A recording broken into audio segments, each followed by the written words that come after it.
Wayne Ellington may have the golden arm, but it's actually James Johnson with the silver arm.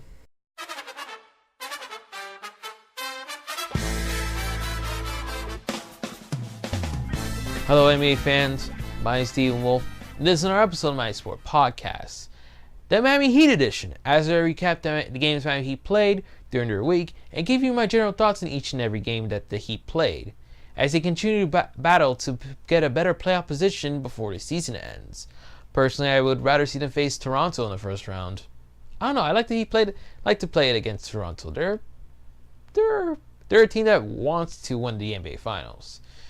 And I'd like to see them play. Against the Heat, of course. But first, let's get to the games. The first opponent the Heat faced off with will be against the Denver Nuggets. And man, that game went back and forth so many times. I lost count.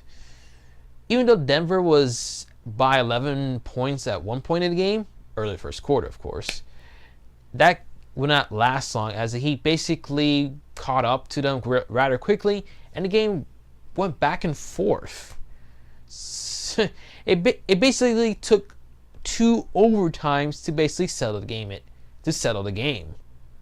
And it was a historic night indeed before it ended, being the highest scoring 4 quarters before an overtime game in Heat history.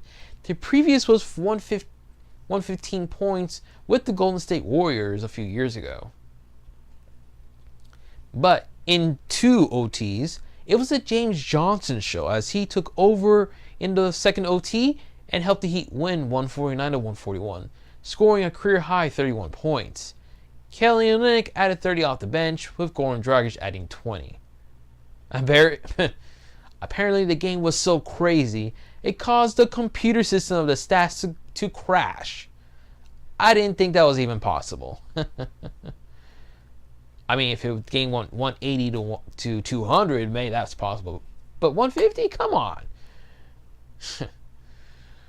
Oh boy. Their next game will be against their old rivals, the New York Knicks. Despite a rough first quarter, the Heat basically had a good game with the Knicks as they win the game 119-98. Better shooting and a few turnovers was the key factor for the Heat. Kelly Olynyk and Tyler Johnson scoring a combined total of 44 points in the game. It's nice to see if we get a win in our old rivals. But the fun one lasts, of course, as the next opponent they will face will be OKC, with the return of Dwayne Wade. But no Whiteside still. Despite the game being close at times, OKC basically had control of most of the game, with the help of Russell Westbrook scoring 29 points in the game, adding to the Heat's loss 105-99, ending our 3-game winning streak. Our top scorers for the Heat were James Johnson with 23 points and Goran Dragic with 20. Their final game of the week will be against the Indiana Pacers, but without Eric Spoelstra, leaving in Indianapolis on Saturday after learning his wife Nikki was entering labor. A healthy baby boy was born that day. Congratulations, Eric Spoelstra. Congratulations. Take your time. Rest up. Don't come. Be your wife. The Heat can handle the final like 8 games. Be with your family if they need you. Filling in the coach's spot will be Dan Craig. And of course the Heat will mostly the game was back and forth for the Heat as they continue to face off with the Pacers. The Pacers are basically my favorite team the Heat face off against during the Eastern Conference. They have more history with them than anyone else in the playoffs. At least I think. But the game went into overtime, and that's where the Pacers took over. As he failed to get the upper hand on the Pacers, and they basically lost the game 113-107.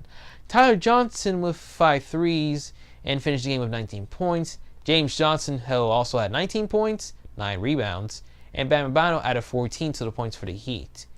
This loss means that the Heat are back in the 8th-seeded spot, as this win for the Pacers means they have officially clinched a playoff berth. The Heat will try to do their best during their upcoming road trip, to basically get a better position as the countdown to the NBA playoffs start to begin. But personally, I would rather have them face the Raptors. I like them facing the Raptors. I don't know. I feel more excited with the Raptors than Boston or Cleveland Cavaliers. Actually, I don't know who I'd rather the Heat face, either the Cleveland Cavaliers or the Toronto Raptors. I find both series to be fun in the future. But let's see what happens as the season ends within a couple of weeks. That's all for today, my fellow NBA fans. Comment, like, subscribe, and tell me how you think of this video. I see you next time. Goodbye.